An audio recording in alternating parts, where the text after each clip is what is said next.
Welcome to మంచితనం news. ముందుగా headlines చూద్దాం. మరోసారి మీడియా ముందుకు వచ్చిన వ్యోమఖర్ సింగ్, సోఫియా ఖురేషి. జమ్మూ కాశ్మీర్లో నియంత్రణ రేఖ వెంబడి పాక్ కాల్పుల ఉధృతి. కుఫారా, బారాముల్లా, ఉరిపాంచ్, రాజౌరి సెక్టార్లో దాడులు. పాక్ సంయమనం పాటిస్తే ఉద్రిక్తతలు పెంచుకోమని స్పష్టీకరణ. కీలక నిర్ణయాలు తీసుకున్న ఏపీ కేబినెట్. ఏపీ రాజధానిగా అమరావతిని నిర్ధారిస్తూ తీర్మానం. చెరువు మట్టిని రైతులకు ఉచితంగా తరలించేందుకు అనుమతి. వేదికలపై తన పక్కన పవన్ కళ్యాణ్ కూర్చునేలా ఏర్పాట్లు చేయాలని అధికారులకు సూచన.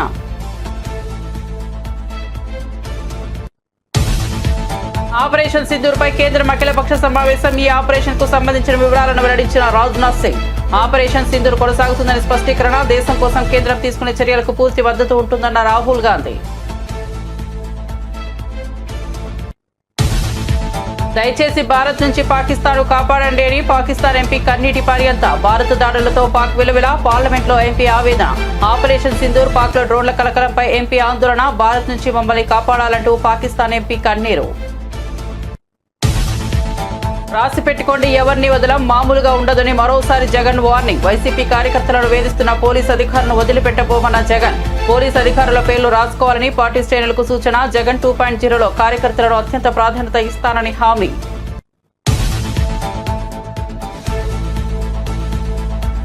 శ్రీ సిటీకి విమానాశ్రయంతో డైరెక్ట్ కనెక్టివిటీ ఇస్తామన్న మంత్రి లోకేష్. ఎల్జీ యూనిట్ నిర్మాణానికి పూర్తి సహాయ సహకారాలు అందిస్తామన్న మంత్రి.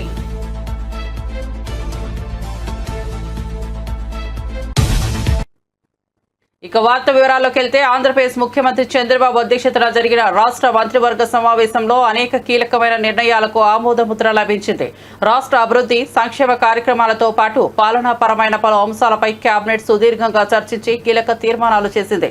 రాష్ట్ర మంత్రివర్గం ఆపరేషన్ సింధూర్ విజయవంతం కావడం పట్ల హర్షం వ్యక్తం చేస్తూ ఈ ఆపరేషన్ నిర్వహించిన త్రివిధ దళాలను అభినందిస్తూ ఒక తీర్మానాన్ని ఆమోదించింది. అదేవిధంగా అమరావతిలో పునర్నిర్మాణ పనులను ప్రారంభించినందుకు ప్రధానమంత్రి నరేంద్ర మోదీ కేబినెట్ ధన్యవాదాలు తెలియజేసింది. 47వ సిఆర్డీఏ సమావేశంలో తీసుకున్న నిర్ణయాలకు మంత్రివర్గం ఆమోదం తెలిపింది. రాజధాని అమరావతి పరిధిలో వివిధ సంస్థలకు భూ కేటాయింపులు చేసేందుకు కూడా కేబినెట్ పచ్చజెండా ఊపింది. మంత్రివర్గం ఆర్మ్డ్ ఫోర్సెస్ ని వారి ధైర్య సాహసాల్ని అభినందిస్తూ ప్రధానమంత్రి గారి నాయకత్వంలో భారతదేశం యొక్క శక్తియుక్తుల్ని ప్రదర్శించినందుకు ఒక తీర్మానం కూడా చేశారు. ముఖ్యంగా ముఖ్యమంత్రి గారు, with pride I salute the brave warriors of Indian armed forces for swiftly avenging the Pahalgam terror attack. ఈరోజు ఉదయం ముఖ్యమంత్రి గారు ట్వీట్ చేయడం జరిగింది. సో అదే లైన్లో మంత్రిమండలి కూడా మన ఆర్మ్డ్ ఫోర్సెస్ చూపిస్తున్న ధైర్య సాహసాలని కానివ్వండి, మన భారతదేశం యొక్క ప్రతిష్టను ఇమిడింపజేసే విధంగా మన దేశాన్ని కాపాడుకుంటున్న తీరు ధైర్య సాహసాలతో, అదేవిధంగా ప్రధానమంత్రి గారి నాయకత్వంలో భారతదేశం యొక్క శక్తిని ప్రదర్శించినందుకు మరి తీర్మానం ద్వారా చేయటం జరిగింది. మరి ఆంధ్రప్రదేశ్ రాష్ట్ర ప్రజలందరూ కూడా, ఆంధ్రప్రదేశ్ రాష్ట్ర ప్రజలే కాదు దేశం యావత్తు ఆర్మ్డ్ ఫోర్సెస్ వెనకాల ఐక్యంగా నిలబడతామని చెప్పేసి కూడా చెప్పడం జరిగిందని చెప్పేసి మనం చేస్తాను. ఈరోజు సుదీర్ఘంగా రాష్ట్ర ముఖ్యమంత్రి శ్రీ నారా చంద్రబాబు నాయుడు గారి అధ్యక్షతన కేబినెట్ సమావేశం జరగడం జరిగింది. దాంట్లో ముఖ్యంగా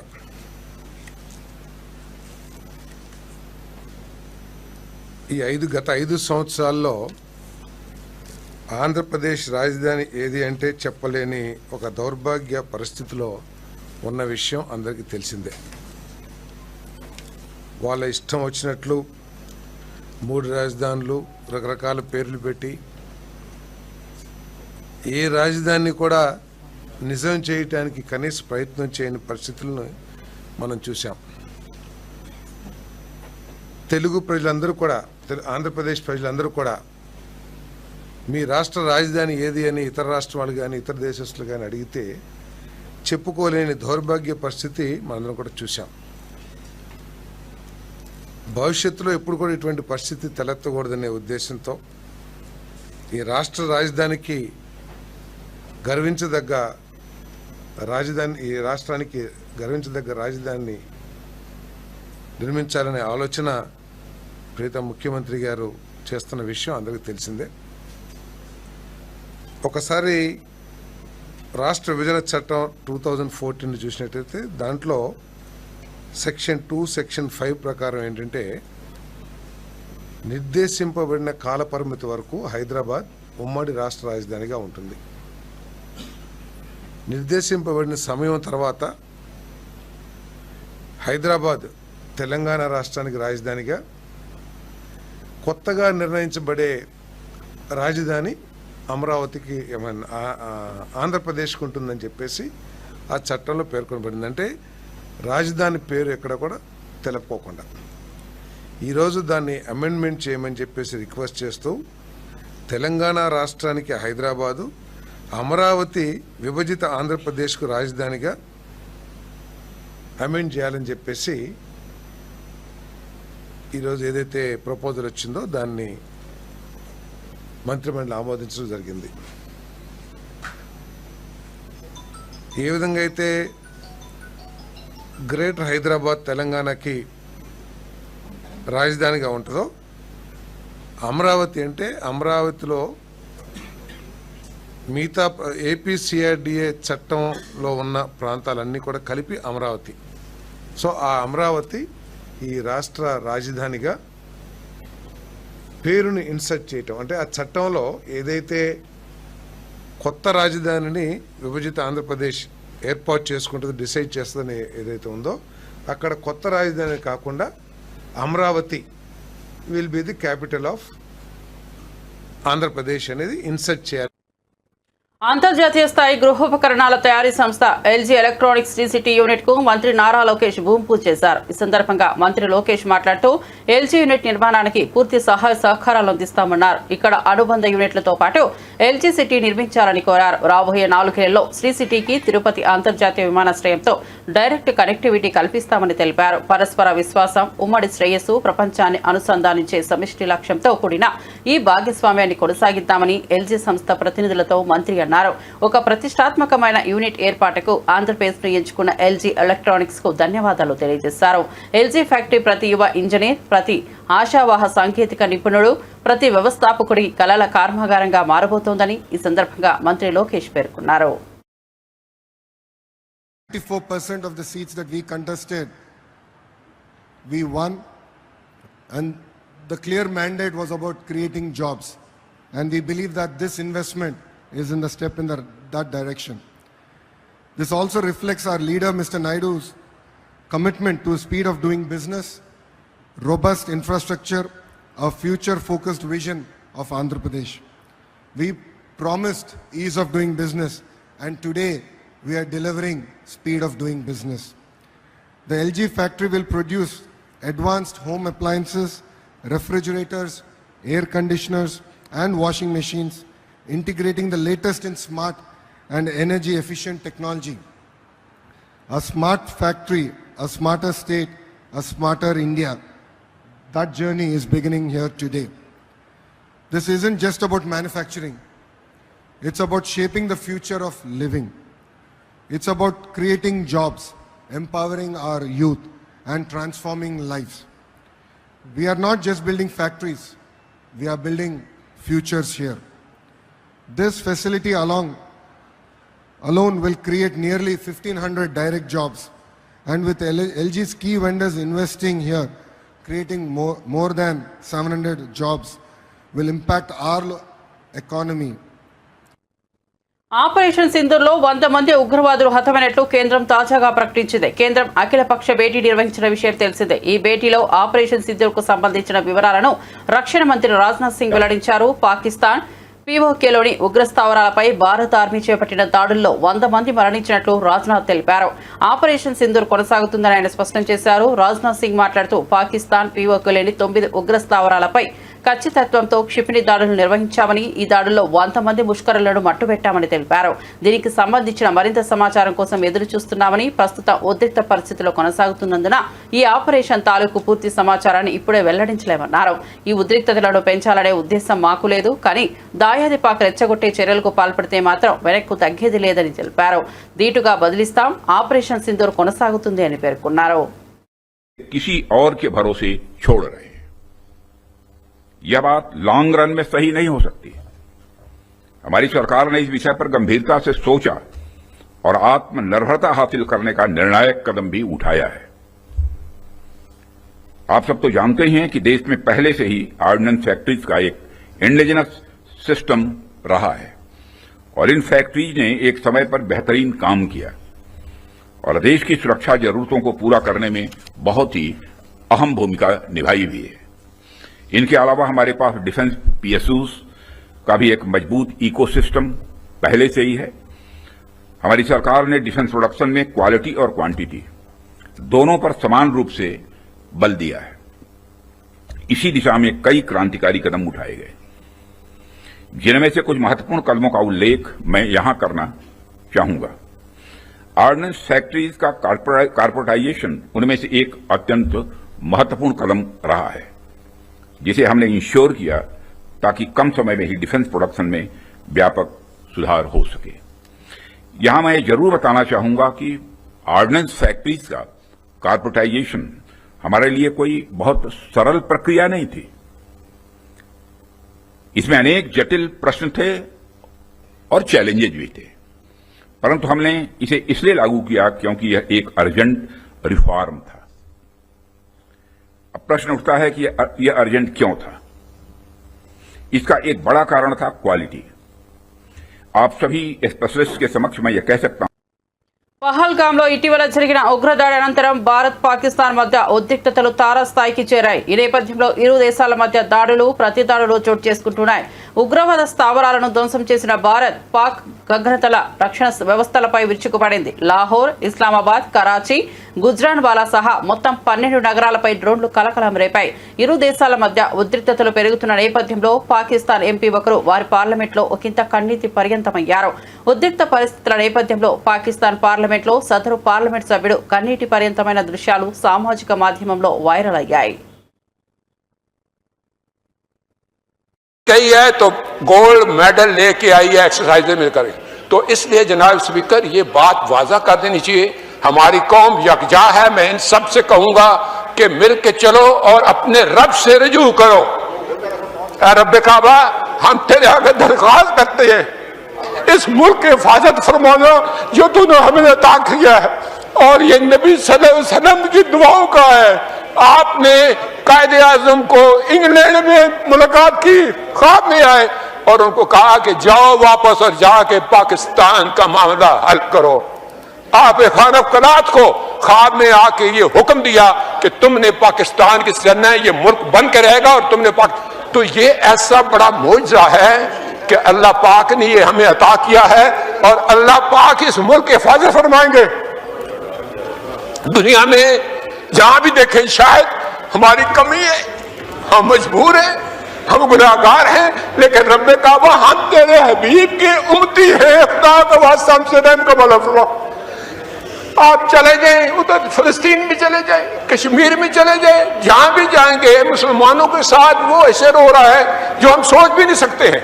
तो तू हमें माफ कर दे, हम तेरे आगे सर झुकाते हैं, माफी मांगते हैं। नहीं, इसमें दो राय नहीं है मौला कि हम बड़े गुनाहगार हैं, लेकिन तेरी रहमत बहुत वसी है। तू रहमत का एक जर्रा भी भेजेगा हमारी तरफ तो इंशाल्लाह हमारी कामयाबी होगी। और दुआ करते हैं रब काबा कि इस मुल्क की हिफाजत फरमा और हमें दुश्मनों पर जो है वो फकीर अता फरमा और हमें उनको सरनगू करने की ताकत अता फरमा। मैं दुआ गो हूँ आर्म फोर्सेस के लिए। పహల్గామ్ ఉగ్రదాడికి ఆపరేషన్ సింధూర్ పేరిట భారత్ గట్టిగా బదులిచ్చిన సంగతి తెలిసిందే. మన భద్రతా బలగాలు అర్ధరాత్రి దాటాక అత్యంత ఖచ్చితత్వంతో ఉగ్ర స్థావరాలపై దాడి చేయడంతో దేశమంతా హర్షం వ్యక్తమవుతోంది. ఈ నేపథ్యంలో ఆపరేషన్ గురించి వివరించేందుకు ప్రభుత్వం తాజాగా అఖిలపక్ష సమావేశం నిర్వహించింది. పార్లమెంటు ప్రాంగణంలో జరిగిన ఈ భేటీకి కేంద్రం తరపున మంత్రులు రాజ్నాథ్ సింగ్, అమిత్ షా, ఎస్ జయశంకర్, జేపీ నడ్డా, నిర్మలా సీతారామన్ పాల్గొన్నారు. విపక్ష నేతలు మల్లికార్జున ఖర్గే, రాహుల్ గాంధీ, సందీప్ బందోపాధ్యాయ్, టీఆర్ బాలు తదితరులు ఈ కార్యక్రమంలో పాల్గొన్నారు. సమావేశానికి రక్షణ మంత్రి రాజ్నాథ్ సింగ్ అధ్యక్షతన వహించారు. ఈ సందర్భంగా ప్రధాని మోదీ సందేశాన్ని వినిపించారు.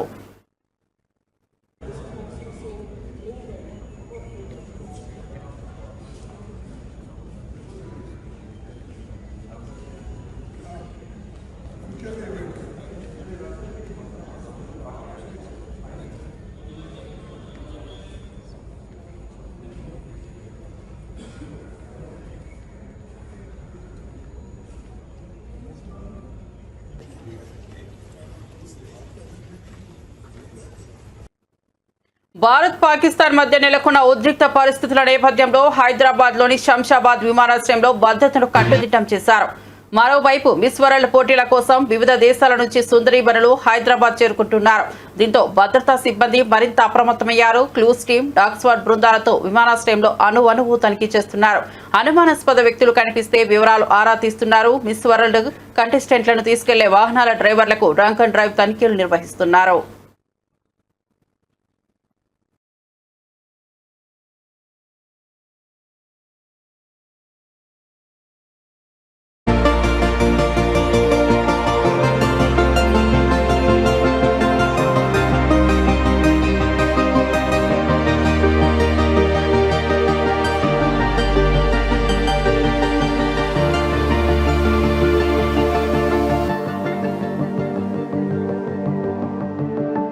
భారత సైనిక స్థావరాలపై పాకిస్తాన్ డ్రోన్లు క్షిపణులతో విచక్షణ రహితంగా దాడి చేసినట్లు వింగ్ కమాండర్ ఓంకార్ సింగ్ వెల్లడించారు.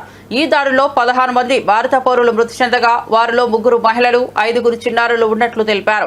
ఈ ఉదయం భారత్ పాక్ ఎయిర్ డిఫెన్స్ వ్యవస్థలపై ప్రతి దాడి చేపట్టిందని తెలిపారు. ముఖ్యంగా లాహోర్లోని పాక్ వాయు రక్షణ వ్యవస్థ ధ్వంసమైందని వింగ్ కమాండర్ పేర్కొన్నారు.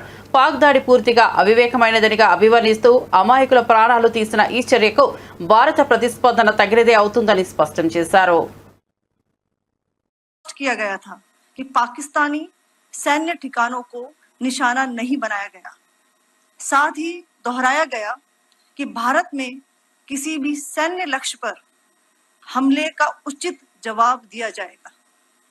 7 से 8 मई 2025 की रात को पाकिस्तान ने उत्तरी और पश्चिमी भारत में स्थित कई सैन्य ठिकानों को जैसे कि अवंतीपुरा, श्रीनगर, जम्मू, पठानकोट, अमृतसर, कपूरथला, जालंधर, लुधियाना, आदमपुर, भटिंडा, चंडीगढ़, नाल, फलौदी, उत्तरलाई और भुज पर ड्रोन और मिसाइलों से हमला करने का प्रयास किया।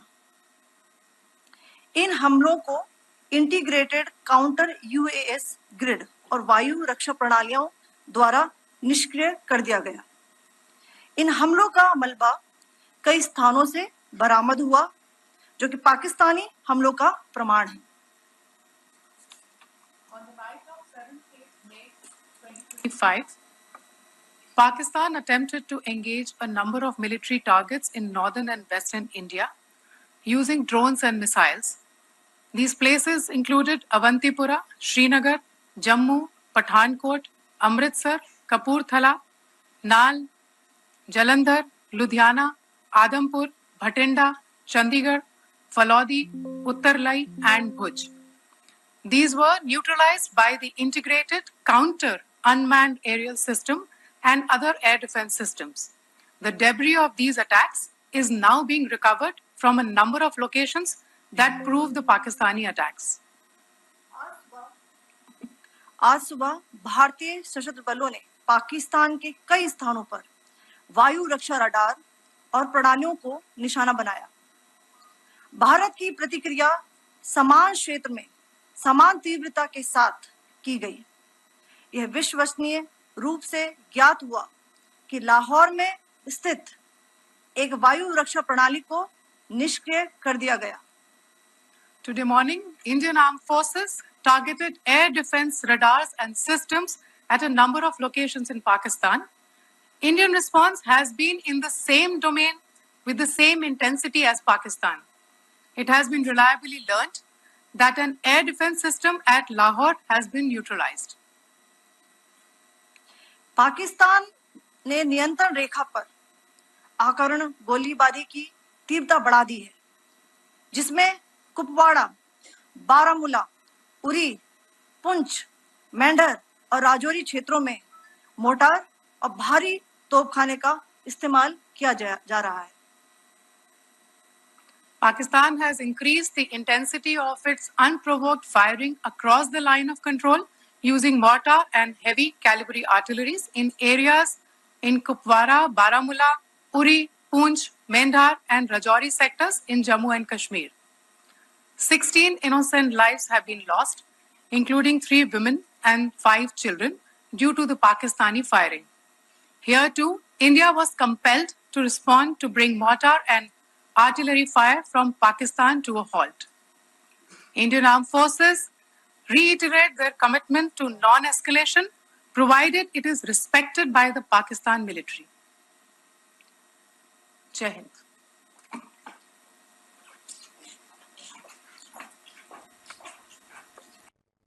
ఢిల్లీ విమానాశ్రయం నుంచి బయలుదేరాల్సిన 90కు పైగా విమానాలను భారత ప్రభుత్వం తాత్కాలికంగా రద్దు చేసింది. భారత్ పాకిస్తాన్ మధ్య కొనసాగుతున్న ఉద్రిక్త పరిస్థితుల మధ్య భద్రతా దృష్ట్యా ఈ నిర్ణయం తీసుకున్నట్లు అధికారులు తెలిపారు. ఆపరేషన్ సింధూర్ నేపథ్యంలో భారత సైన్యం అప్రమత్తంగా ఉండగా ఎయిర్ ట్రాఫిక్ నియంత్రణలో జాగ్రత్తలు తీసుకుంటున్నారు. ఢిల్లీ ఎయిర్పోర్ట్ నుంచి దేశవాళీ అంతర్జాతీయ రూట్లకు వెళ్లాల్సిన అనేక విమానాలు షెడ్యూల్ తాత్కాలికంగా నిలిపివేయబడింది. ప్రయాణికులు తమ ప్రయాణ ప్రణాళికలను మార్చుకోవాలని అధికారులు సూచించారు.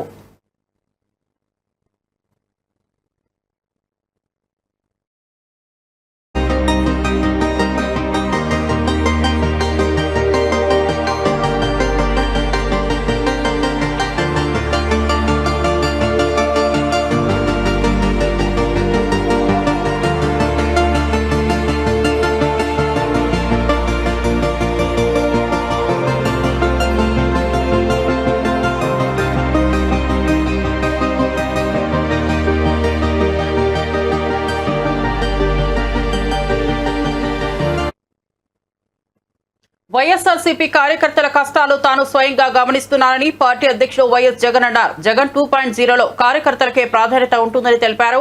మీపై అణచివేతలకు పాల్పడుతున్న పోలీసులు అధికారుల పేర్లు రాసి పెట్టుకోండి, మళ్లీ మనం అధికారంలోకి వచ్చాక వారి సినిమా వేరే లెవెల్లో ఉంటుందని హెచ్చరించారు. అన్నమయ్య, చిత్తూరు, శ్రీ సత్యసాయి జిల్లాల ప్రజాప్రతినిధులతో సమావేశమై కార్యకర్తలకు ధైర్యం చెప్పారు. కార్యకర్తల పట్ల అన్యాయం చేసిన అధికారులపై చర్యలు తప్పవని స్పష్టం చేశారు. నిజంగా ఈరోజు రాష్ట్రంలో ఉన్న పరిస్థితులు ఎలా ఉన్నాయి అన్నది బహుశా నాకన్నా కూడా మీకే బాగా తెలుసు. రాష్ట్రంలో ఈరోజు విలువలు లేని, విశ్వసనీయత లేని, ప్రజాస్వామ్యాన్ని కూనీ చేస్తూ ఉన్న పరిస్థితుల మధ్య రాజకీయాలు జరుగుతూ ఉన్నాయి. ఇలాంటి చెడిపోయిన ఈ రాజకీయ వ్యవస్థలో తులసి ముక్కల్లా ఎంపీటీసీలమైన, జెడ్పీటీసీలమైన, కౌన్సిలర్లమైన అయ్యా చంద్రబాబు మమ్మల్ని చూసి నేర్చుకో రాజకీయాలు ఎలా చేయాలి అని చెప్పి తెగువ చూపించి రాజకీయాలకు అర్థం చెప్పి గట్టిగా నిలబడిన మీ అందరికీ కూడా మీ జగన్ హ్యాట్స్ ఆఫ్ చెప్తూ సెల్యూట్ చేస్తాను. కారణం ఏమిటంటే రాజకీయాలలో ఉన్నప్పుడు విలువలు ఉండాలి. రాజకీయాల్లో ఉన్నప్పుడు విశ్వసనీయత అన్న పదానికి అర్థం తెలిసి ఉండాలి. ఈ రెండింటికి కూడా అర్థం తెలియని వ్యక్తి ఎవరైనా ఈ రాష్ట్రంలో ఉన్నారు అని అంటే అన్ఫార్చునేట్గా అది ఈ రాష్ట్ర ముఖ్యమంత్రి అని చెప్పడానికి నిజంగా ఈ రాష్ట్ర పౌరుడిగా నేను తలదించుకోవాల్సిన పరిస్థితి. అంతగా దిగజార్చినడు ఈ పెద్ద మనిషి రాజకీయాలను. ఈరోజు రాజకీయాలలో ఇటువంటి దారుణమైన పరిస్థితులు కూడా చూడాల్సి వస్తుందని నేను ఎప్పుడు అనుకోలే. ఎందుకు ఈ మాట చెప్తా ఉన్నాను అని అంటే, ఒకసారి ఈ రామకుప్పానికి సంబంధించి చంద్రబాబు నాయుడు గారి సొంత నియోజకవర్గం, ఈ రామకుప్పానికి సంబంధించి ఎంపీటీసీకి సంబంధించిన ఒక కేస్ స్టడీ, ఒక ఎంపీపీ చనిపోయిన పరిస్థితుల మధ్య ఎన్నికలు జరుగుతూ ఉన్నాయి. 16కు సంబంధించిన ఎంపీటీసీలు వైఎస్ఆర్సీపీకి సంబంధించిన వాళ్ళే గెలిచారు. మరి ఇలాంటి చోట ఎందుకు చంద్రబాబు అనే వ్యక్తి పోటీ పెడతా ఉన్నాడు? గెలవడం అన్నదానికి మీనింగ్ ఎక్కడుంది? గెలవలేము అన్న సంగతి తెలుసు. గెలిచిన వాళ్ళందరూ కూడా గెలిచిన వాళ్ళందరూ కూడా వైఎస్ఆర్సీపీ టికెట్ మీద ఆ బీఫామ్ మీద గెలిచిన వాళ్ళు. మరి ఇలాంటి చోట 6 మందిని ఇక్కడి నుంచి లాక్కునే కార్యక్రమం చంద్రబాబు నాయుడు గారు దగ్గరుండి చేశారు. తర్వాత వైఎస్ఆర్సీపీ ఎంపీటీసీలు ప్రయాణం చేస్తూ ఉన్న మిగిలిన ఎంపీటీసీలు ప్రయాణం చేస్తూ ఉన్న వాహనాన్ని దగ్గరుండి పోలీసుల చేత అడ్డుకున్నారు. హైకోర్టు ఆదేశాలతో భద్రత కల్పించాల్సిన పోలీసులు సాక్షాత్తుగా దగ్గరుండి చంద్రబాబు నాయుడు గారికి వాచ్మెన్ లాగా తయారయ్యారు. చివరికి కోరం లేకపోయినా కూడా 6 మంది సభ్యులు మాత్రమే చంద్రబాబు నాయుడు గారి ప్రలోభాలకు లొంగి అటువైపున వెళ్ళిన పరిస్థితుల మధ్య కూడా ఏకంగా డిక్లేర్ చేసుకున్నారు అధికారుల చేత. ఖమ్మం జిల్లా ప్రజలకు మెరుగైన వైద్య సౌకర్యాలు అందించేందుకు ఖమ్మం మెడికల్ కాలేజ్ నూతన భవనాల నిర్మాణానికి శంకుస్థాపన కార్యక్రమం జరిగింది. డిప్యూటీ సీఎం బట్టి విక్రమార్క, మంత్రులు పొంగులేటి శ్రీనివాసరెడ్డి, దామోదర రాజనరసింహ ఈ కార్యక్రమంలో పాల్గొన్నారు. మొత్తం 35 ఎకరాల్లో 166 కోట్ల వ్యయంతో కళాశాల భవనాలు నిర్మించనున్నారు. ఖమ్మం వైద్య రంగ అభివృద్ధికి ఇది పెద్ద ముందడుగని మంత్రులు పేర్కొన్నారు. తక్కువ వయసు యువతకు వైద్య విద్యను అందుబాటులోకి తెచ్చే లక్ష్యంతో ప్రభుత్వం ఈ నిర్ణయాలను చేపట్టిందని వెల్లడించారు. మెడికల్ కాలేజీ శాంక్షన్ చేయించుకోవటమే కాకుండా ఈరోజు భవన నిర్మాణానికి పూజా కార్యక్రమాలు చేసుకొని ముందుకు పోయేటువంటి ఈరోజు తప్పనిసరిగా ఈ జిల్లాలో ఉన్నటువంటి ప్రజానికానికి పెద్ద ఎత్తున ఉపయోగపడేటువంటి కార్యక్రమం ఉంది. ఒక ప్రభుత్వ మెడికల్ కాలేజ్ వస్తే దానికి అనుబంధంగా ఉచితంగా వైద్య సేవలు అందించేటువంటి అన్ని మల్టీ స్పెషాలిటీ హాస్పిటల్స్ వైద్యాలు కూడా అందుబాటులోకి వస్తాయి. అటువంటి ఒక మంచి కార్యక్రమం మనమందరం సూపర్ స్పెషాలిటీ వైద్యం కోసం హైదరాబాద్ దాకా పోకుండా ఖమ్మం నడిబొడ్డునే అన్ని సదుపాయాలు అందుబాటులో తెచ్చుకునేటువంటి ఒక బృహత్తర కార్యక్రమానికి ఈరోజు భూమి పూజ చేసుకున్న సందర్భంలో ఖమ్మం ప్రజలందరికీ కూడా శుభాభివందనాలు తెలియజేస్తా ఉన్నాను నేను. అట్లాగే 2 మంత్రులు కూడా ప్రత్యేకంగా శ్రద్ధ చూపించి దీనికి కావాల్సినటువంటి భూసేకరణ కానీ నిధుల సేకరణకు సంబంధించి కానీ రాష్ట్ర ప్రభుత్వంతో మాట్లాడి వైద్య శాఖ మంత్రులు రాజనరసింహ గారితో మాట్లాడి ప్రత్యేకంగా దీన్ని ఎన్నో సంవత్సరాలుగా పెండింగ్ ఉన్నటువంటి ఈ కళాశాలని ఈరోజు శాంక్షన్ చేయించుకొని మనం ముందుకు పోతా ఉన్నాం. కాంగ్రెస్ ప్రభుత్వం ప్రజాప్రభుత్వం, ఇది పేదల ప్రభుత్వం, ప్రజల కోసం నిరంతరం పనిచేసేటువంటి ప్రభుత్వం. ఇది పాలకుల కోసమో దొరల కోసమో పనిచేసేటువంటి ప్రభుత్వం కాదు. ఇది కేవలం ప్రజలకు అంకితమై ప్రజా సంక్షేమం కోసం పనిచేస్తుందని చెప్పడానికి ఇది ఒక చక్కటి నిదర్శనం అని చెప్పి ఈ సందర్భంగా మీ అందరికీ మనవి చేస్తా ఉన్నాను. దాదాపు రాష్ట్రంలో 34 కళాశాలలు ప్రభుత్వ పరంగా, 29 కళాశాలలు ప్రైవేట్ పరంగా రాష్ట్ర వ్యాప్తంగా ఉన్నటువంటి విద్యార్థులందరికీ ఉచితంగా వైద్య సీట్లు పెద్ద ఎత్తున అందుబాటులో తీసుకొని రావడానికి దాదాపు 9,065 సీట్లతో ఈరోజు పెద్ద ఎత్తున మెడికల్ విద్యను మనం ముందుకు తీసుకుపోతా ఉన్నాం. దామోదర రాజనరసింహ గారి నాయకత్వంలో వారు వచ్చిన తర్వాత అదనంగా 8 కొత్త కళాశాలలు, మెడికల్ కళాశాలను శాంక్షన్ చేసుకోవటమే కాకుండా వాటన్నిటికి కూడా బిల్డింగులు సొంతంగా భవనాలు నిర్మించుకోవడానికి కావాల్సిన విధంగా శాంక్షన్ చేపించుకొని ఒక ప్రత్యేక దృష్టి పెట్టి ఈ వైద్య శాఖ మీద వారు ముందుకు తీసుకొని పోతా ఉన్నారు. ఈ ప్రభుత్వం వైద్యం విద్య మీద ప్రత్యేక దృష్టి సారించి ప్రత్యేక రాష్ట్రం ఏర్పడిన తర్వాత 10 సంవత్సరాల్లో ఎప్పుడూ పెట్టనంత ఖర్చుని ఈ ఒక్క సంవత్సరం మరిన్ని అప్డేట్స్ కోసం చూస్తూనే ఉండండి మంచితనం న్యూస్.